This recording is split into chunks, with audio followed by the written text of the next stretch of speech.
Di episode sebelumnya, Panglima Ampong dan rombongannya dibuat tak percaya oleh kemampuan Ki Jagaraksa yang dengan mudah mampu menangkap Mandau Darah Pusaka miliknya. Dan kali ini, pertarungan kedua pria hebat itu menuju puncak kekuatan mereka.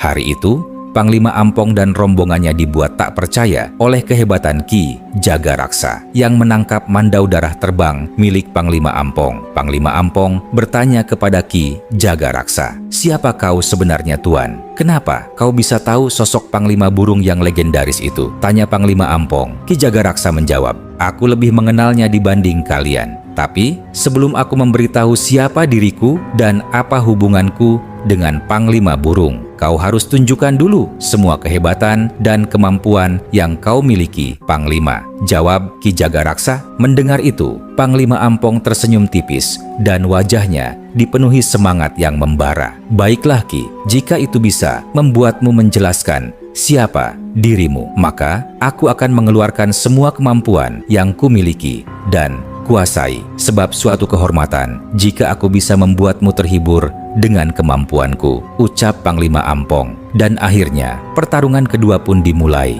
Panglima Ampong berdiri dengan posisi yang seakan tak memiliki celah kelemahan. Ia merapalkan sebuah mantra, mengangkat mandau pusakanya ke atas, dan kemudian udara di sekitar bergetar. Ia melesat cepat bagaikan cahaya, menyerang bak petir yang menyambar tubuh Ki Jagaraksa. Ki Jagaraksa hanya menghindari setiap serangan itu sebelum akhirnya Ki Jagaraksa menghempaskan satu tangannya ke arah Panglima Ampong yang membuat tubuh Panglima Ampong terpental membentur pohon besar. Panglima Ampong terduduk lemah dan Ki Jagaraksa kembali menyerang ke arahnya. Kali ini Ki Jagaraksa mengeluarkan pusaran asap hitam di tangannya. Kemudian ia hempaskan ke arah Panglima Ampong. Ledakan besar pun terlihat menghantam Panglima Ampong. Pohon terbakar hebat dan para rombongan Dayak terdiam, tak percaya. Mereka menahan tangis melihat sosok Panglima Ampong terbakar menjadi abu. Suasana hening seketika. Ki Jagaraksa hanya berdiri diam dengan wajah waspada, seolah ia tahu jika Panglima Ampong belum kalah. Dan benar saja, tak lama sosok Panglima Ampong berdiri di belakang Ki Jagaraksa dengan bilah mandau berada tepat di leher Ki Jagaraksa. Semua mata terbelalak melihat kejadian yang luar biasa itu. Kemudian Panglima Ampong berkata, "Kau kalah Ki, mandauku sudah berada di kulitmu," ucapnya. Tepuk tangan dan sorak-sorai para pria Dayak terdengar. Ki Jagaraksa tersenyum bangga. Kemudian ia berkata, "Aku akui kehebatanmu Panglima, dan baiklah aku akan menjelaskan siapa diriku sebenarnya." Seketika sosok Ki Jagaraksa yang tadi berada di depan Panglima Ampong menghilang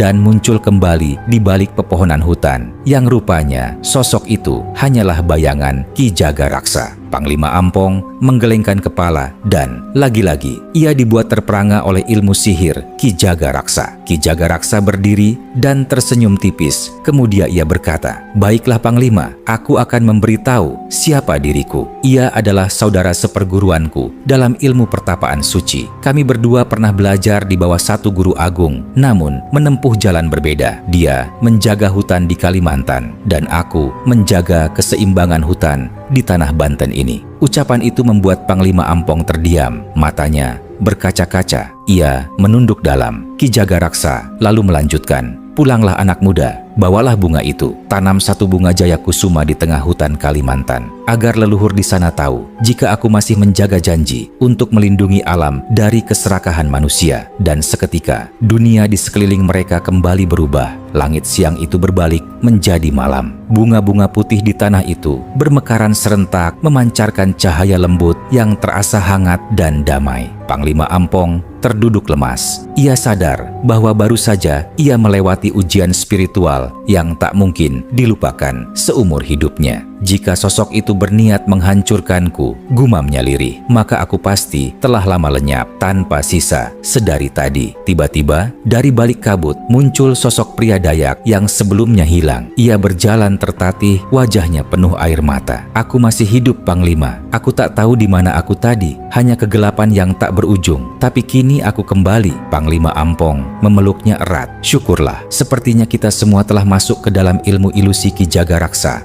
Dan akhirnya malam itu pun mereka memetik bunga Jayakusuma dengan penuh hormat. Dan ketika fajar menyingsing di ufuk timur, rombongan itu pun bersiap meninggalkan tanah Banten. Mereka berlayar pulang, membawa bukan hanya bunga suci, tapi juga pelajaran tentang keseimbangan, kerendahan hatian, dan kekuatan sejati yang lahir dari jiwa yang tenang. Setelah berhari-hari berlayar melintasi lautan luas, akhirnya Panglima Ampong dan para kesatria Dayak tiba kembali di tanah kelahiran mereka, tanah Kalimantan yang hijau dan suci, tempat segala awal dan akhir bermula. Saat perahu mereka merapat di tepian sungai besar, para warga suku telah berkumpul menyambut dengan penuh haru dan doa syukur. Sorak kegembiraan berpadu dengan tangisan lega. Mereka menyambut para pejuang yang telah menempuh perjalanan jauh, menembus batas dunia manusia dan dunia gaib. Panglima Ampong turun dari perahu dengan langkah tenang. Di hadapan Sri Paduka Lubis, kepala suku yang bijaksana, ia menunduk hormat dan menyerahkan tas kulit rajut yang berisi bunga keramat yang mereka bawa dari tanah Banten. Dengan suara berat dan penuh wibawa, ia mulai menceritakan seluruh kisah yang mereka alami di tanah seberang itu, tentang hutan yang berbicara, suku penjaga hutan yang luhur, hingga sosok petapa suci bernama Ki Jagaraksa, penjaga bunga Jayakusuma yang ternyata saudara seperguruan dari Panglima Burung, penjaga hutan Kalimantan. Semua yang hadir mendengarkan dalam hening, terpaku oleh cerita itu. Tuan Kepala Suku, ucap Panglima Ampong, sang petapa menitip pesan suci, tanamlah satu bunga ini di tengah hutan Kalimantan sebagai tanda persaudaraan dua tanah suci, Kalimantan dan Banten. Ia juga berkata, jangan ada manusia yang memakan bunga ini, sebab kehidupan abadi bukanlah untuk tubuh, melainkan untuk roh dan nama yang dijaga dalam keseimbangan alam. Sri Paduka Lubis menunduk, matanya berkaca-kaca. Ia tahu bahwa pesan itu bukan sekadar titipan, melainkan amanah besar dari alam semesta. Mereka membuka tas yang dibawa Panglima Ampong. Namun, betapa terkejutnya mereka. Semua bunga yang dibawa telah layu, kering, dan tak tersisa kecuali satu tangkai kecil yang masih hidup dengan akar yang menempel di tanah. Maka, dengan penuh hormat dan doa, bunga itu mereka tanam di tengah hutan suci yang menjadi jantung kehidupan suku mereka. Semenjak hari itu, tak seorang pun berani memetik atau menyentuh bunga tersebut. Bunga itu dibiarkan tumbuh liar di tengah alam, menjadi simbol pengingat bahwa tidak ada kehidupan abadi di dunia ini. Malam harinya, seluruh warga suku berkumpul di alun-alun desa. Api unggun menyala, cahayanya menari di wajah-wajah penuh rasa syukur. Panglima Ampong berdiri memandang ke arah hutan, teringat semua perjalanan dan ujian yang telah ia lalui. Namun tiba-tiba, dari balik pepohonan, terlihat sosok misterius berdiri diam di antara kabut tipis. Sosok itu tinggi, berwajah tenang, berpakaian adat Dayak tua, dan memancarkan aura luar biasa kuat. Dan tak lama kejadian mengejutkan pun terjadi. Saat Panglima Ampong mengedipkan matanya, sosok misterius yang tadi berdiri di atas pepohonan tiba-tiba sudah berdiri di depannya. Panglima Ampong pun terkejut dan berdiri dengan siaga. Namun, sosok itu berkata dengan nada tenang kepadanya, "Tenang anak muda, aku bukanlah musuhmu," ucap sosok misterius tersebut. Panglima Ampong menjawab, "Siapa Anda, Tuan? Apakah Anda penduduk sekitar hutan ini?" ucap Panglima Ampong. "Ya, aku penjaga hutan ini. Kau tidak perlu tahu siapa diriku dan di mana asalku. Aku hanya ingin bertanya, apakah kau diberikan bunga putih itu oleh pria tua di tanah seberang?" ucap sosok misterius tersebut. Ucapan itu pun membuat Panglima Ampong terperanjat.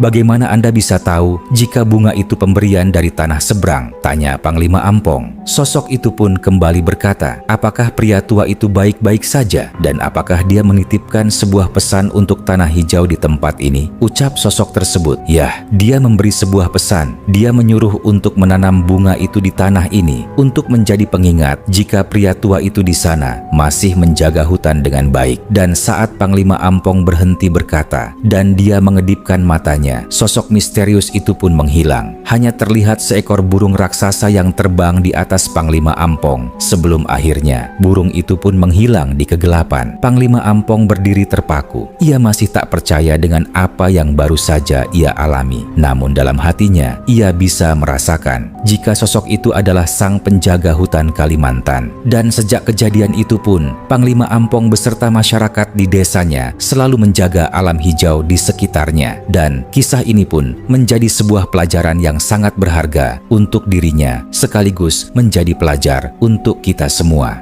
Dan pesan di balik kisah ini yaitu, tiada kehidupan yang abadi kecuali kasih sayang dan keseimbangan yang dijaga dengan ketulusan. Alam bukan untuk ditaklukkan, melainkan untuk dihormati, karena di dalamnya hidup roh para leluhur yang menjaga kesejahteraan manusia.